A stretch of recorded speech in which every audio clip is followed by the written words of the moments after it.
Hello friends, welcome to వివకాలాక్స్.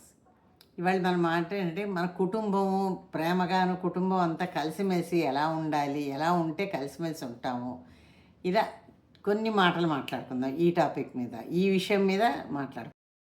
ఇంటికి అంతరంగాలకి మంచి బంధం ఏదండి? కుటుంబం. ఆ కుటుంబం సంతోషంగా ఆరోగ్యంగా ఆనందంగా ఉండాలంటే కొన్ని విషయాలు తెలుసుకుంటే మనం కూడా అవి పాటిస్తే గ్యారంటీగా ఉండగలమని నాకు అనిపిస్తుంది. మీరేమంటారు? విన్నాక మీరేమంటారో కామెంట్లో పెట్టండి. కుటుంబం అంటే ఆస్తి కాదండి, ఆశ్రయం. కుటుంబం అంటే ఆస్తి కాదు, ఆశ్రయం అన్నమాట. ఎంతసేపు ఆస్తులతో లెక్క కడితే అన్నిటికీ మనం జీవించడం చాలా కష్టం. అలా కాదు, కొన్నిటికి ఆస్తులు కావాలి కానీ ఎక్కువ వాటికి ప్రేమ, ఆదరాభిమానాలు, ఆశలు, ఒకళ్ళ మీద ఒకళ్ళకి నమ్మకం, ఇవే కావాలి కుటుంబంలో. అవి ఉంటే ఆ కుటుంబం చాలా సంతోషంగా ఉంటుంది. వెల్కమ్ అండి. చెప్పాను కదా, మన జీవితంలో అందరికీ చాలా ముఖ్యమైనది ఏంటి? చాలా విషయాలు తాత్కాలికం కూడాను. కుటుంబం మాత్రమే శాశ్వతం. దేంట్లోనైనా ఇచ్చిపుచ్చుకోవడంలోనైనా, డబ్బులో అయినా, ఆదరాభిమానంలోనైనా, దెబ్బలాడుకోవడంలో అయినా, మాటకి మాట అనుకొని మళ్ళీ సారీలు చెప్పుకోవడంలోనైనా, దేంట్లో అయినా కూడా ఈ కుటుంబమే శాశ్వతం అండి. అదే కుటుంబం గురించి వాడు మాట్లాడుకుందాం.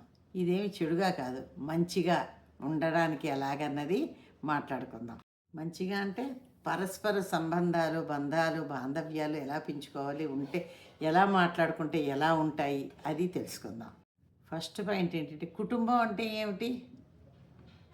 ఏంటి కుటుంబం అంటే? కుటుంబం అంటే నలుగురు గదిలో, ఓ గదిలోనో, ఓ ఇంట్లోనో, ఓ దగ్గరో, అంతే అదే హాల్లోనో నలుగురు ఉండేది కుటుంబం కాదు.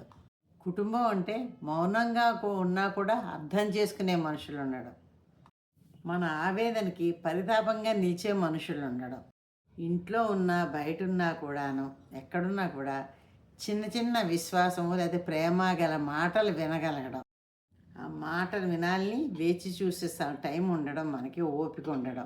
ఎవరికైనాండి మంచి కుటుంబం ఉందనుకోండి, వాళ్ళు మంచి విజయం సాధించినట్టే. ఫస్ట్ అక్కడి నుంచే కదా ఏది మొదలైన మంచి అయినా చెడైనా కుటుంబంలోంచే స్టార్ట్ అవుతుంది. కానీ మంచి కుటుంబం ఉందంటే విజయం సాధించిన తర్వాతది.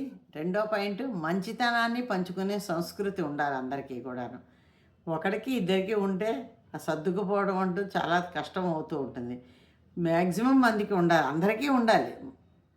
అదేనండి. అంటే ఏంటంటే, ఇంట్లో ప్రేమని బంధాన్ని బలపరిచే ఆప్యాయత అందరికీ ఉండాలని అర్థం. అదేమిటి?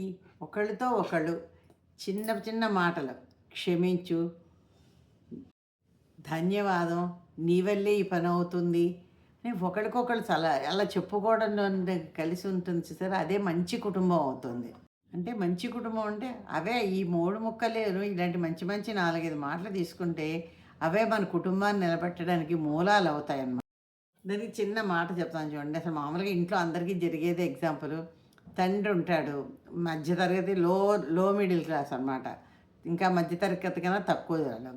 అతను ఏంటి, రోజు ఆఫీస్కి వెళ్తాడు, వస్తాడు, కష్టపడతాడు, వస్తాడు. కానీ కొంచెం ఆర్థికంగా డబ్బులు ఇబ్బంది వాళ్ళకి, ఆ ఫ్యామిలీకి. కానీ రోజు రాగానే రాత్రంతా కూర్చొని, సాయంత్రం రాగానే స్నానం చేసి చక్కగా పిల్లలతో కూర్చొని అన్నం తిని, రోజు పిల్లలతో కూర్చొని అన్నం తినడం, భార్య భర్త పిల్లలు ఉంటే తల్లిదండ్రులు అందరినీ కూర్చోబెట్టుకొని అన్నం తిని సరదాగా గడుపుతూ ఉంటాడు ఆ తల్లి. అలా ఆయన చేసినంత మాత్రాన ఆయనకి డబ్బు లేదు, కానీ ఇలా చేస్తాడు. అయితే ప్రేమ తక్కువ కాదు కదా, ప్రేమ ఉంది, డబ్బులు తక్కువ. డబ్బులు తక్కువైతేనేంటండి, ఇంతమంది బలగం నీ చుట్టూ కూర్చున్నప్పుడు డబ్బులు తక్కువే, నువ్వు ఎలాగన్నా వెళ్ళగలుగుతావు. డబ్బులు నీ దగ్గర కోట్లు ఉన్నా కూడాను ఒక్క మనిషి నీ పక్కన లేతే జీవితం వ్యర్థం. దానివల్ల మనశ్శాంతి ఉండదు. ఏమిటి చేస్తావు ఈ డబ్బులన్నీ ఉంచుకొని? ఏమీ చేయలేవు కదా. కానీ ఇలా కుటుంబంలో నాన్న కానీ అమ్మ కానీ ఇలా ఉండి కూర్చొని చేస్తుంటే, నాన్నలా కానీ అమ్మలా ఉండే మనిషి కానీ ఇంకొకళ్ళు ఎవరూ ఉండరండి. ఆ అమ్మ నాన్నని మించిన మనుషులు అంత ప్రేమను పంచేవాళ్ళు అనమాట, ఎవరూ ఉండరు. సంస్కారం ఉండాలి అంటే ప్రేమకి బలం ఉండాలన్నమాట. మంచి కుటుంబం అంటే గొప్ప సంపదలు, గొప్ప గొప్ప డబ్బులు, బిల్డింగ్లు, ఆస్తులు ఉండడం కాదండి. మంచి సంస్కారం, మంచి ప్రేమను పంచే హృదయం ఉండాలి. మంచి ఆచారాలు, వ్యవహారాలు కూడా ఉండాలి. ఆచారాలు, సంస్కారాలు అంటే పెద్దవాళ్ళని గౌరవించాలి, పెద్దవాళ్ళ మాటకి విలువ ఇవ్వాలి. అలాగని పెద్దవాళ్ళు ఏం చెయ్యక్కర్లేదు అనుకోకండి. పెద్దవాళ్ళు కూడా చిన్నవాళ్ళని ఆదరించాలి. వాళ్ళు చెప్పే కొన్ని కొన్ని మాటలు విని మనకి పనికొచ్చేవి, ఇంటికి పనికొచ్చేవి, లేదంటే మన కుటుంబానికి పనికొచ్చేవి అనుకుంటే వాటిని ఆచరించడం తప్పులేదు. చిన్నపిల్లలు చెప్పారు కదా అని తేలిగ్గా తీసేయకూడదు. ఎందుకంటే చిన్నపిల్లలు కూడాను ఇవాళ రేపును మంచి తెలివైన వాళ్ళు ఉంటున్నారు. మొదటిది వాళ్ళు సర్కిలు, ఫ్రెండ్స్ తిరుగుతున్నారు. ఎక్కడో ఏదో చూసిన సంఘటనో లేదా వాడి బుర్రలోకి రావచ్చు. కొంతమంది తెలివైన పిల్లలుంటే అవి చెప్పినప్పుడు అవి చిన్నపిల్లలు చెప్పాడని కొట్టి పారేయకండి. చిన్నపిల్లలు చెప్పినవి కూడా మనం మంచివి అనుకుంటే ఆచరించడం తప్పులేదు. అహంకారంతోటి వాటిని అడ్డం వేయకండి. ఆ పిల్లల మాటల్లో అణగదొక్కకండి. తర్వాతదేంటంటే బంధాలకి విలువ ఇవ్వండి. వాళ్ళు ఇలాంటి బట్టలు కట్టుకున్నారు, వీళ్ళు ఇలాంటి బట్టలు కట్టుకున్నారు. బట్టలైతే మనకు బట్టలు లేవని ఏదో బట్టలంటే బట్టలు కాదు.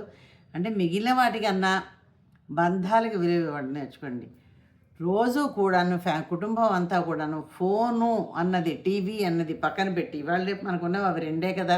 మిగిలినవి మనకి అంత హానికరమైనవి ఏమీ లేవు. అయితే ఇవి హానికరమా అంటే కొన్ని టైంలో హానికరమే. అవన్నీ పక్కన పెట్టి కుటుంబం అంతా కూర్చొని రాత్రి పొగలు ఎవరు మానాన్ని వాళ్ళు వెళ్ళిపోతారు. కూర్చొని కలిసిమెలిసి భోజనాలు చేస్తూ కబుర్లు చెప్పుకోవడం. కుటుంబం అంతా ఓ అరగంట ఒకళ్ళతో ఒకళ్ళ విషయాలు ఒకళ్ళు షేర్ చేసుకుంటూ, మాట్లాడుకుంటూ, పంచుకుంటూ చక్కగాను నవ్వుతూ కష్టాలైతే ఒకళ్ళకొకళ్ళకి ఇవి చెప్పుకోండి.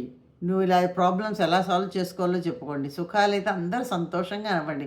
కుళ్ళిపోకండి. అవతల వాడు అన్నదమ్ములు, అప్పచెల్లిలో కూడా కుళ్ళుతనం వస్తుంది. అవతల వాళ్ళు బాగుపడిపోతున్నారు, మనం ఎందుకు ఇలా చేయాలి, ఇలా అని చెప్పి వాళ్ళని దిగదార్చడానికి అది చేయకండి. వాడు ఏం చెప్పినా, అవతల వాళ్ళు ఏం చెప్పినా మంచి విషయం అయితే మనస్ఫూర్తిగా అంగీకరించి వాళ్ళతో మనస్ఫూర్తిగా మాట్లాడండి. ఇవన్నీ మనకి చిన్న చిన్న విషయాలు అనిపిస్తాయి. కానీ ఇవే మన జీవితంలోని, మన పిల్లల జీవితంలోని ముందు ముందు బంగారు బాటలు అవుతాయండి. మన కుటుంబం సుఖంగా, సంతోషంగా, అందరం కలిసిమెలిసి ఉండాలంటే ఈ చిన్న చిన్న మాటలే పెద్ద బాటలను వేస్తాయి మనకి. తర్వాతది చిన్న ప్రయత్నం, గొప్ప మార్పు. ఏంటో అవి తెలుసుకుందామా? ఫస్ట్ పాయింట్, ఫ్యామిలీతో ప్రతిరోజు 15 నుంచి 30 నిమిషాల దాకా ఫ్యామిలీ టైం అని పెట్టుకోవాలి. ప్రతి ఒక్కళ్ళు అందరికీ అనుకూలమైన టైం. కొంతమంది ఆఫీస్ నుంచి రావచ్చు, కొంతమంది కాలేజీలో స్కూల్ నుంచి రావచ్చు, చదువుకునే వాళ్ళు ఉంటారు. కాబట్టి అందరికీ అనుకూలమైన టైం మిడిల్గా పెట్టుకొని అందరూ ఫ్యామిలీ మీటింగ్ అని పెట్టుకొని మాట్లాడుకుంటూ ఉండాలి.